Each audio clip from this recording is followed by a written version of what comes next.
এই ঘটনা কেউ আমরা চাই না, তার কারণ আন্তর্জাতিক স্তরে হয়তো বাংলার একটা মানহানি হয়েছে।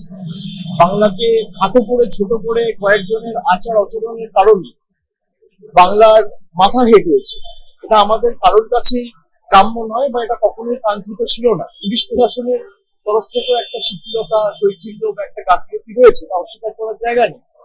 এবং সেই কারণে ইতিমধ্যেই তদন্ত কমিশন বসিয়ে ইনকোয়ারি শুরু হয়েছে, এবং রাজ্য পুলিশের ডিজি সহ, বিধাননগর পুলিশ কমিশনারেটের সিপি সহ, যুব ভারতীর সিইও, এবং তার সাথে গতকাল আমরা দেখেছি যে ক্রীড়ামন্ত্রী অরূপ বিশ্বাসের পদত্যাগ পত্র মমতা বন্দ্যোপাধ্যায় গ্রহণ করেছে। তো যে আশা উৎসাহ নিয়ে দর্শকরা এসেছিল, কয়েকজনের ব্যবহার এবং আচার আচরণ বা আদিক্ষেতাদের, আমি কথাটা শব্দটা এই কারণে ব্যবহার করছি, বেশি উৎসাহী হয়ে আদিক্ষেতানি দেখাতে গিয়ে যারা